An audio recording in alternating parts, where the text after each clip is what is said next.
A very good morning and namaste. Uh, Welcome to all. सबैलाई स्वागत गर्दछु. The chairperson of Kastamandap Dialogue Series first, Dr. B.K. Mansingh, the chief guest of the opening ceremony, Right Honorable Devraj Gimiri, the Speaker of the House of Representatives of Nepal, His Excellency Chen Song, Ambassador of the People's Republic of China to Nepal, honorable members of parliament, professors and experts from China and Nepal, leaders from different political parties, and dear participants and journalists. It is my great honor and privilege to address the esteemed gathering today regarding the historical initiative of Kastamandap Dialogue Series first. With the inherent slogan of connecting ideas, shaping future. Under the banner of Foundation for Peace, Development and Socialism, the theme of the Kastamandap Dialogue is the BRI meets Nepal, a prosperous future of Nepal-China cooperation. Encapsulates the vision of fostering a collaborative and mutually beneficial relationship between Nepal and China through the Belt and Road Initiative. This dialogue aims to explore the opportunities and potential that the BRI brings to Nepal, focusing on infrastructure development, trade facilitation, and economic growth.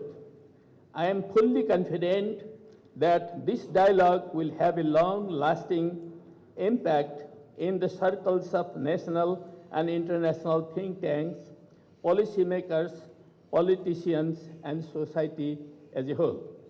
The series first of the Kastamandap Dialogue primarily focus on the Belt and Road Initiative, a global development initiative launched by His Excellency Xi Jinping, the President of China, in 2013.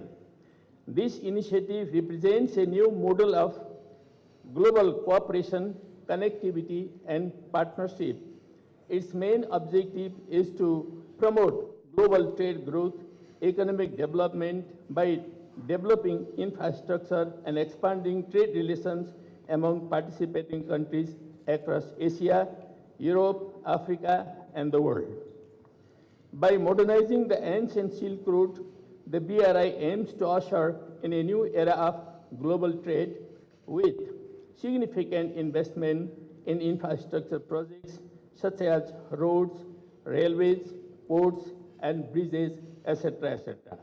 This initiative enhances connectivity and relationship among people, communities, nations, regions, and belts worldwide, fostering mutual understanding and cooperation. To achieve this mission, the BRI has outlined 5 key objectives: infrastructure development, which aims to improve transportation and energy system; trade facilitation, which promotes multilateral trade and economic integration; financial investment and integration, which focuses on financial cooperation and sustainable financial system; people-to-people relations, which strengthens cultural exchange, educational cooperation and tourism; and policy coordination, which encourages the coordination of policies and development plans among participating countries. Distinguished friends, I would like to briefly describe the historical journey of the BRI over the past 11 years. The BRI has expanded its reach to more than 150 countries, involving approximately 75% of the world population. This ambitious initiative has signed over 3,000 projects with a staggering investment of $1.4 billion in various infrastructure and development projects. As I have got this information, last year I participated in the 10th anniversary of BRI in Beijing. Countries participating in the BRI collectively account for more than 50% of the world GDP. Furthermore, mutual trade among BRI countries has exceeded $5 trillion, highlighting the initiative's profound impact on global trade and economic integration. The BRI has also been a significant boon for economic growth and infrastructure development, particularly in third world countries like Nepal. BRI aims to establish new dimension of development globally by promoting high quality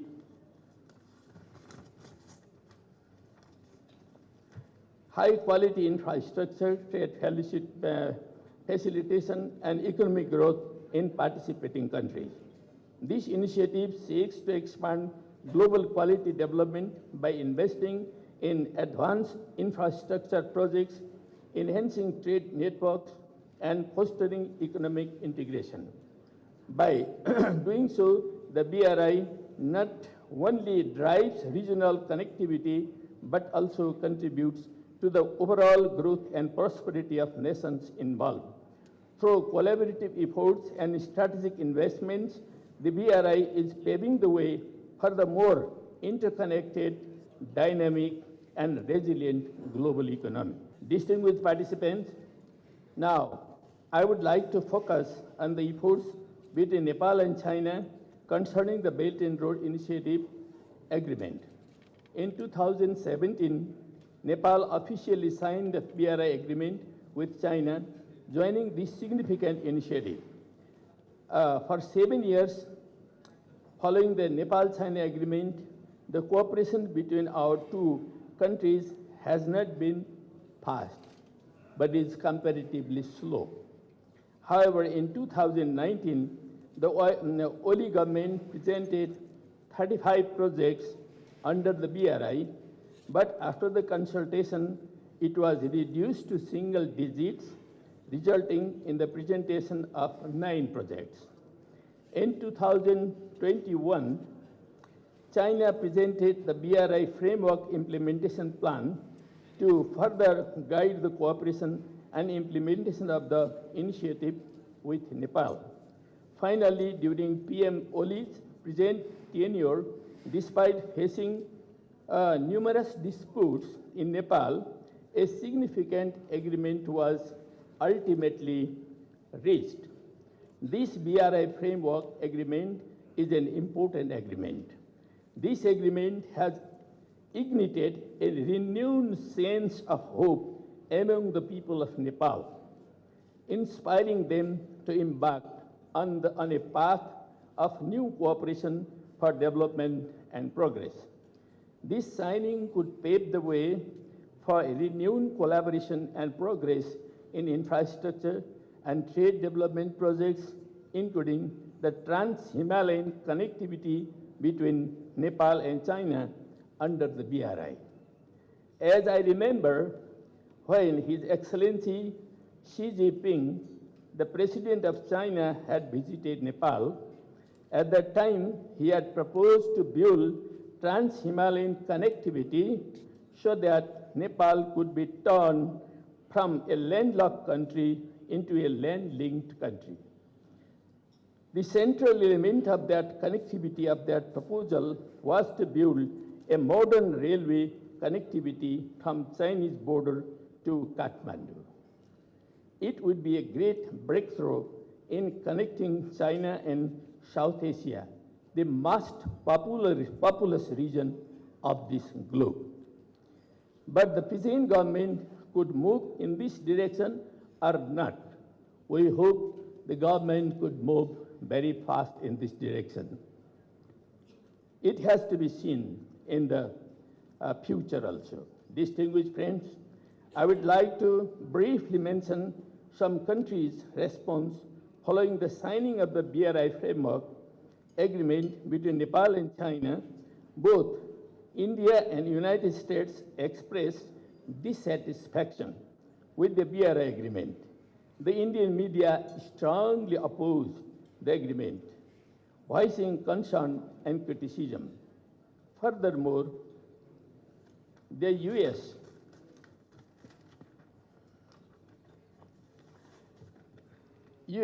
expressed its objections with Donald Lu, the minister, a representative visiting Nepal to articulate this concern. This international response highlights the differing perspective and geopolitical considerations surrounding the Belt and Road Initiative. Likewise, since the very beginning, there was a serious political debate among the political parties of Nepal too. Additionally, some leaders are firm on not taking loans from China under any circumstances and only accepting grants. This perspective is considered a little bit contrary to the national interest. It is undiplomatic and non-practical concept, showing a lack of foresight in long-term planning for a country. Just for your reference, Nepal has taken majority of loans from Western countries and from different international institutions, while its loan from China are negligible. There is no question of debt trap in regard to the loan from China. There is no absolute rule against taking loan or grants from other countries or international institutions. It is always according to the concrete need of the country. If there is need and possibility, we could borrow the loan for the development at any circumstances. But we cannot demand only grants from any country or institution of the world. It would be illogical, undiplomatic, and non-practical, I think so. Cooperation between and among the countries could be developed in different ways according to the circumstances and need of the concerned countries. Distinguished friends, now I would like to briefly highlight some misconceptions that have arisen in Nepal regarding the Belt and Road Initiative. There is propaganda suggesting that BRI was introduced by China for her global domination. This is the voice of Western world. Practically, we don't see any evidence and signs of that type of domination in regard to Nepal. Some people make propaganda that Pokhara airport is a debt trap of China, and it was a mistake to build it. Similar rumors are being spread about Lumbini airport too.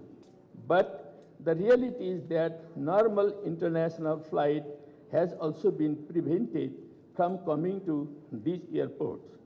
Currently, we cannot bring explosives also from the southern market. And we also cannot sell even our electricity from projects if it is involved some Chinese elements. We all know that our southern neighbor has a very beautiful foreign policy. That is neighborhood first. We like it very much. But in practice, we have faced blockade 4 times in our history and facing above kinds of behavior still today. Is it? But Nepal always wants a peaceful, a very friendly, constructive, equal, and practical relation with all countries, including our 2 great neighbors. This is Nepal's consistent policy. As an oldest independent and sovereign country of South Asia, Nepal is always independent to foster such relation with China and all other countries around the world. We would like to have full benefit from the Belt and Road Initiative by adopting a practical and proactive policy approach according to concrete needs of the country. Many countries around the world are already benefiting from the BRI, with over 150 countries having signed thousands of agreements under the initiative, including grants, soft loans, commercial loans, and various types of financial arrangements. There are many options in BRI concept.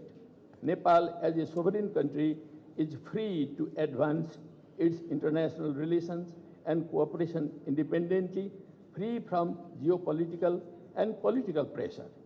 The national interest should always be the focal point in developing our relations.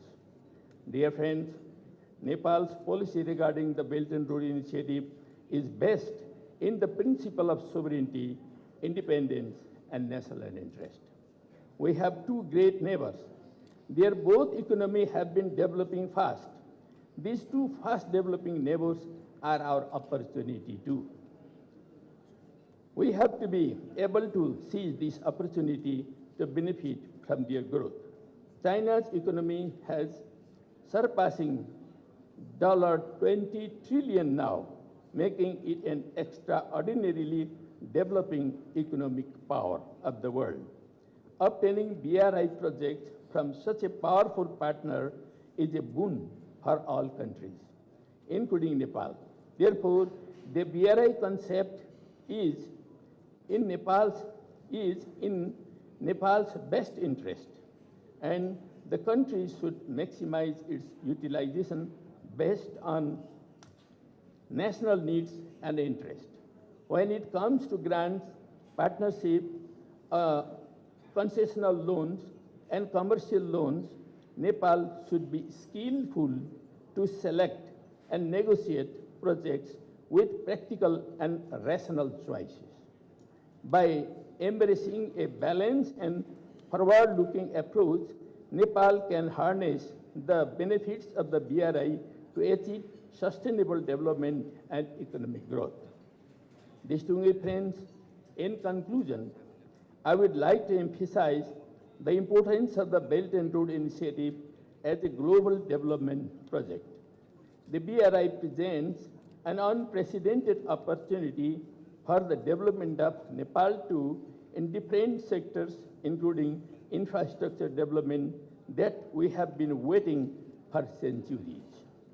Contrary to some misconception, the BRI is not a debt trap project in our analysis and in our conclusion.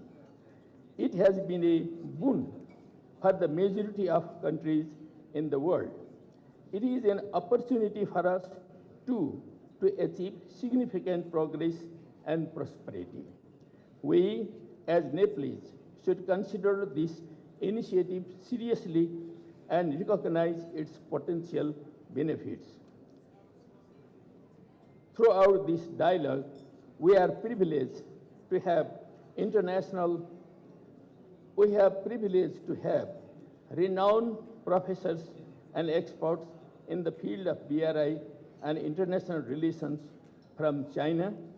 I would like to welcome you from my heart, and I hope you will contribute a lot for bringing a very good conclusion for Nepal too. They are here to address all aspects of doubt and queries. If there may be any queries, there are many journalists also before us.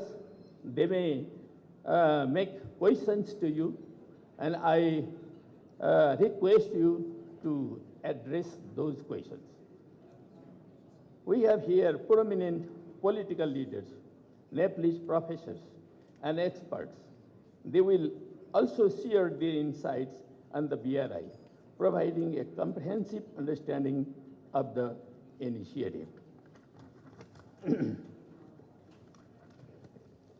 I hope you all will keenly participate in the today's session, make a maximum contribution to bring a conclusion about this great project and gain valuable knowledge through the debate and insights from the Custom Mandap dialogue series first, which will provide a guideline for the future development of cooperation between our two countries, Nepal and China. Thank you very much. Kasthamandap dialogue series अन्तर्गतको पहिलो छलफल कार्यक्रमले नेपाल चीन सम्बन्धका नयाँ सम्बन्धहरूको खोजी गर्न महत्त्वपूर्ण अवसर प्रदान गर्ने विश्वास लिएको छु। म कार्यक्रम सफलताको शुभकामना व्यक्त गर्दै आगामी संवाद कार्यक्रमको पनि निरन्तरताको शुभकामना व्यक्त गर्न चाहन्छु। नेपाल र जनवादी गणतन्त्र चीन बीच कूटनीतिक सम्बन्ध स्थापना भएको 70औं वार्षिक उत्सव मनाइरहँदा आयोजना भएको यो कार्यक्रमको महत्त्व थप बढेर गएको महसुस भएको छ। यस संवाद कार्यक्रममा उच्च राजनीतिक व्यक्तित्व, कूटनीतिज्ञ, व्यवसायी, शिक्षाविद, सञ्चारकर्मी लगायत विभिन्न प्रबुद्ध व्यक्तित्वहरूको उपस्थितिले यसको गरिमा बढाउनुको साथै यसको राम्रो समीक्षा भएर नेपालले बढीभन्दा बढी लाभान्वित हुने निष्कर्ष निकाल्ने मैले आशा गरेको छु। हाम्रा दुई देश बीच विद्यमान आर्थिक, सामाजिक, सांस्कृतिक सम्बन्धलाई थप प्रगाढ तुल्याउन आजको कार्यक्रमले उल्लेखनीय भूमिका निर्वाह गर्ने कुरामा म विश्वस्त रहेको छु। नेपाल र चीन बीच सदियौं पुरानो एवं निकट मित्रवत र सहयोगात्मक सम्बन्ध रहिआएको छ। हाम्रो सम्बन्ध गहिरो, सद्भावपूर्ण र बहुआयामिक छ, जुन आपसी विश्वासको बलियो जगमा निर्माण भएको छ। भौगोलिक र सांस्कृतिक समानताहरूका साथै जनस्तरको सम्बन्धले हाम्रो द्विपक्षीय सम्बन्धलाई थप मजबुत पार्दै लगेको छ। 7 दशक अघि सन् 1955 मा कूटनीतिक सम्बन्ध स्थापना भए यता नेपाल चीन बीचको मैत्रीपूर्ण सम्बन्ध निरन्तर विकसित र सुदृढ हुँदै आइरहेको छ। शान्तिपूर्ण सहअस्तित्वका 5 सिद्धान्तहरू अर्थात् पञ्चशीलद्वारा निर्देशित हाम्रो द्विपक्षीय सम्बन्ध असल छिमेकीपन, आपसी साझेदारी र सम्मानका साथै अन्तर्राष्ट्रिय मूल्य र मान्यतामा आधारित रहेको छ। हामी बीचको यस्तो सुमधुर सम्बन्धलाई थप सुदृढ र घनीभूत तुल्याउँदै लैजान हामी सदा तत्पर रहँदै आएका छौँ। एक चीन सिद्धान्तलाई दृढतापूर्वक पालना गर्नुका साथै यसप्रतिको नेपालको प्रतिबद्धता बलियो रहिआएको कुरा म स्पष्ट पार्न चाहन्छु। चीन विगत लामो समयदेखि नेपालको एक भरपर्दो महत्त्वपूर्ण विकास साझेदार मुलुकको रूपमा रहिआएको छ। नेपाल सरकार र नेपाली जनता चिनिया सरकार र जनताका तर्फबाट नेपालको विकास प्रयासमा हुँदै आएको सहयोग र सहकार्यका लागि आभारी रहेका छन् भन्ने कुरा पनि मैले महसुस गरेको छु। नेपाल र चीनको ऐतिहासिक सम्बन्ध आपसी विश्वास, समझदारी र मैत्रीपूर्ण सहकार्यमा आधारित छ। Belt end road initiatives BRI मार्फत दुवै देशबीचको सहकार्य अझै मजबुत हुँदै गएको छ। यो पहल नेपालका लागि केवल पूर्वाधार विकासको माध्यम मात्र नभई आर्थिक वृद्धिका नयाँ ढोकाहरू खोल्ने अवसरको रूपमा लिनुपर्छ भन्ने मेरो दृढ मान्यता रहेको छ। नेपाल आफ्नो भौगोलिक अवस्थालाई उपयोग गर्दै ट्रान्जिट हबको रूपमा स्थापित हुन सक्दछ। यसका लागि दुवै देशबीच भौतिक पूर्वाधार विकास, सडक, रेलमार्ग, ऊर्जा, सूचना प्रविधि तथा व्यापारिक सहकार्यलाई प्रवर्धन गर्नुपर्ने आवश्यकता छ। नेपाल चीन सम्बन्ध केवल व्यावसायिक वा आर्थिक सहयोगमा सीमित छैन, यसले सांस्कृतिक, शैक्षिक तथा प्राविधिक हस्तान्तरणका क्षेत्रमा पनि उल्लेखनीय योगदान पुर्याउन सक्दछ। नेपालको दिगो विकासका लागि चीनसँगको सहकार्यलाई अझ प्रभावकारी बनाउँदै पारस्परिक हितका क्षेत्रमा थप लगानी गर्न आवश्यक छ। हामीले नेपालमा रहेका लगानी सम्भावनाहरूलाई सही रूपमा पहिचान गरी BRI अन्तर्गत नयाँ परियोजनाहरूलाई प्राथमिकता दिनुपर्दछ। यस प्रकारको संवाद कार्यक्रमले नेपाल चीन सम्बन्धलाई अझ सुदृढ बनाउने, द्विपक्षीय सहकार्यलाई नयाँ उचाइमा पुर्याउने र साझा समृद्धिको दिशामा अग्रसर गराउने अपेक्षा लिन सकिन्छ। म foundation for peace, development and सोसियलिजमलाई धन्यवाद दिन चाहन्छु, जसले यो महत्त्वपूर्ण विषयमा एउटा बहसको वातावरण सिर्जना गरेको छ र अध्ययन र विश्लेषण गरेर यसलाई कार्यान्वयनमा सहयोग पुर्याउने कुरामा म विश्वास राख्दछु। असल मित्र र निकट छिमेकीको रूपमा नेपालले चीनको प्रगतिमा गौरव गर्नुको साथै बृहत आर्थिक साझेदारी मार्फत चीनको अद्वितीय विकास र समृद्धिबाट लाभ हासिल गर्न चाहन्छ। यस सन्दर्भमा नेपालको विकास प्रयासमा रहेको चीनको साथ सहयोग र सहकार्यले हामी उच्च प्रशंसा गर्न चाहन्छौँ। नेपाल सन् 2026 भित्र अल्प विकसित राष्ट्रको सूचीबाट स्तरोन्नति हुने परिप्रेक्ष्यमा सहज स्तरको उन्नति र सोको दिगोपनाका लागि समेत चीनबाट महत्त्वपूर्ण सहयोग रहने हामीले अपेक्षा गरेका छौँ। अन्त्यमा पुनः काठमाडौँ डायलग सिरिज 1 को सफलताको शुभकामना व्यक्त गर्दै नेपाल चीन साझेदारी उज्जवल भविष्यको हार्दिक शुभकामना सहित धन्यवाद ज्ञापन गर्दछु। धन्यवाद। We are really privileged and honored to have you in this August gathering. I'm really delighted. I hope our distinguished guests from China will have a comfortable and memorable stay in Kathmandu. We are going to have 2 days Kathmandu Dialogue Series 1 on the theme BRI meets Nepal, a prosperous future of Nepal-China cooperation. I'm sure we are going to have very fruitful deliberation and discussion on BRI in special reference to Nepal. We have experts and scholars from both China and Nepal who have gathered here to speak about BRI. This will throw a new light to us, showing new path for the development of our country. This dialogue will help us to pave the way for all our confusion and build a national consciousness towards BRI. People's Republic of China has commendable progress for last 3 decades in economics, science, technology, social, and other spheres of life. We are lucky to have them as our neighbor, and we should learn and follow how a nation can be progress. We can gain through our trans-Himalayan connectivity with China. We shall carefully select the project under BRI and turn it for the progress of our people. We need to fight. We have the biggest enemy called poverty in this nation, and we need to fight against it. To overcome this let us sail on this new sea era to own, and they must be owned and used for the progress of Nepalese people. History begins anew for us, the history which we shall live and act, and others will write about it. Finally, the last but not the least, I'd like to express my deep gratitude to our Right Honorable Speaker, Sri Devraj Givriji, for his valuable time spared with us.